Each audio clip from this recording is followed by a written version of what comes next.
Kenneth Branagh has been before. It was about a year ago. He's a young actor and director from Britain who was a big hit last year with his film of Shakespeare's Henry V, and he has a new movie opening today with a more contemporary theme, a picture called Dead Again. Would you welcome Kenneth Branagh? Kenneth?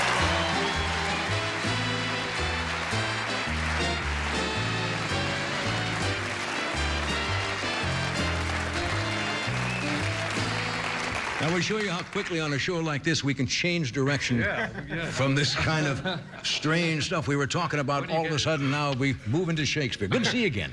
It's very nice to be back. Thank you. Yeah, that picture did so well. You were here just when it was opening about a year ago? Yeah, and we left here. We went... you were going to tour, weren't you? Yeah, we were touring with our Shakespeare company. We went all around the world. We went from here to Japan, which was fascinating. First time I'd been to... Tokyo, and the first time I dealt with Japanese audiences. Tell me how Shakespeare plays, say, versus American audiences, versus British audiences, versus, say, Japanese. I mean, you get completely different reactions? You do get different reactions. I remember being in the theatre on the first night of A Midsummer Night's Dream in Tokyo. It was supposed to be a Shakespearean comedy, and we had some laughs in other dates. And I was in the dressing room. It was about 5 to 7, and the tannoy was on, so you can usually hear the audience coming in, you know, usually with some hustle and bustle and anticipating a good time, hopefully. There was silence. And I thought, well, you know, it must be the wrong evening, or it must be the show begins later. I mean, this was the sound of the audience arriving. Yeah, only there wasn't any. So that either meant there was no audience or they weren't making any noise. So I went up on stage and I just poked behind the set, and it was a completely full audience of totally silent Japanese people. So, as you can imagine, we were about to play a comedy. That wasn't the greatest start to the evening. And then when we did start playing, we started getting the laughs. We found that the laughs were much smaller, and people laughed like that with their hands over their thing. Because in Japanese society, there's so much concern about behavior that if you do that, you do it in order not to appear more clever than your neighbor. Oh, so it's being respectful of You're being respectful of your neighbor, but very disrespectful of the actors who are dying in front of you. I've had audiences exactly like that. Really? Are so respectful of each other. Must be now, do the Japanese perform obviously in English? Yeah. The Japanese audience obviously have to be, a good percentage of them have to understand English to enjoy this. Yeah, about a third of them in that case did, and there was simultaneous translation. But it's quite different. We had a wonderful audience in Chicago for an 11 o'clock matinee. Hey, Chicago, my kind of town. I've just come from Chicago. Great name for a song, yeah. Yeah, we could use that. We were there, and we brought for the Chicago International Theatre Festival, which is a great outfit, brings companies from all over the world. They brought us there, and they shipped in kids from all around the outlying regions of Chicago, every colour, every age, everything, and dragged them there, of course, because they didn't want to come. But they got there, and it was quite different. I was in the dressing room. I walked into the theatre. I thought there was a riot happening. I mean, the noise was unbelievable, and it was like I guess it's like the kind of audiences that Shakespeare's company would have played to, and it was one of the best audiences I've ever played to, because as soon as we got it right, as soon as it was truly funny or truly real, the audience were completely silent. You couldn't hear a pin drop. As soon as we were boring or dull, they just started talking and throwing things, you know, throwing sweets and get out of here, get out of here. Keeps actors on their toes, doesn't it? It does. I tell you, it was brilliant. It was the most thrilling morning in a theatre, and they all went out. You know, it was great. A real proper theatre. It was great. Where do you fit in as a student of Shakespeare for that reoccurring controversy that Shakespeare didn't write all of his stuff? You know, that surfaces all the time with historians, that they were written by somebody else or etc., and he didn't write all that. Well, there's a big theory. There's a fellow called the Earl of Oxford actually wrote these plays, but I don't. I mean, I'm less interested in that than the plays themselves, because I mean, it doesn't really matter. Actually, we know so little about his life. I think the gods probably meant that somehow. Just forget about him. Just that is strange, isn't it? For the tremendous output he had, that there wasn't more personal he was very diaries or accountants at all of his personal life. You think somebody would put that down? Well, I mean, God knows there have been so many fictional accounts of it, so many people putting the pieces together. So it's all kind of conjecture. Now you're out with a picture called Dead Again, which is, from what I understand it, you play almost a couple of roles, and it's almost like something out of the 40s.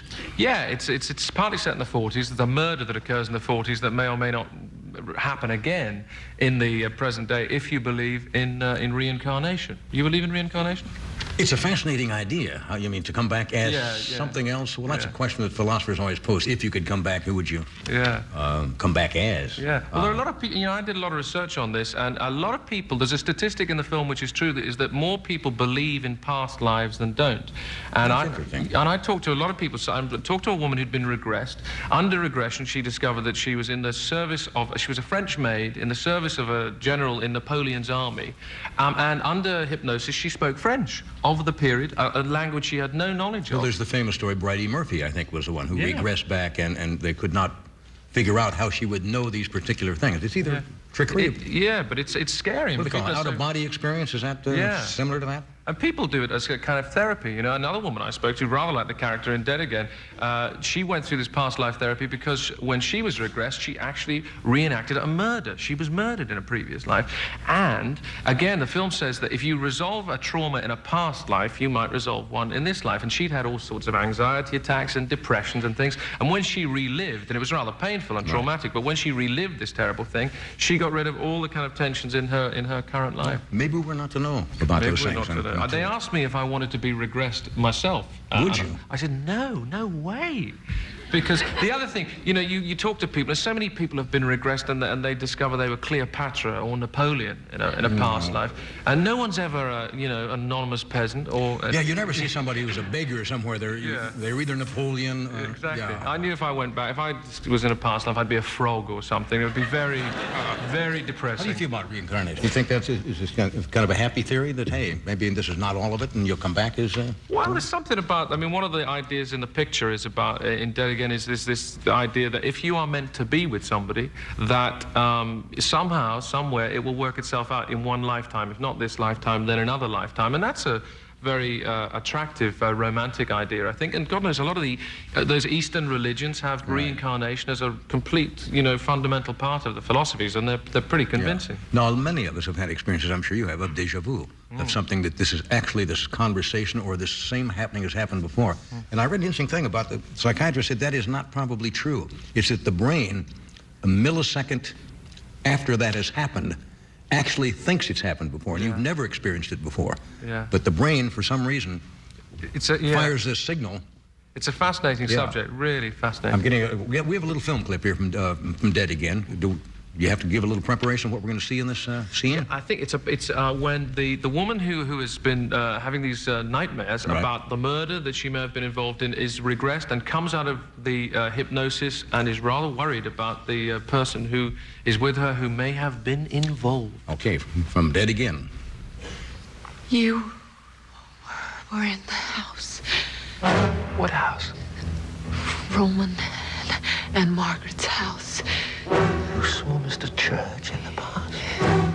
He had a pair of scissors.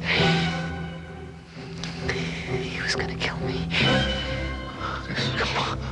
Well, this must mean that you're finally coming into the present.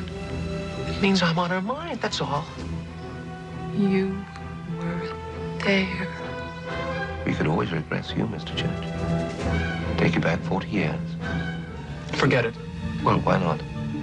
That way, if you walk through the door and straight out onto Miami Beach, at least we'd know for certain. I'm not Roman. You were there. It was real. Hey. Some good heat. We're going to take a break. We're coming back. Good to see you again.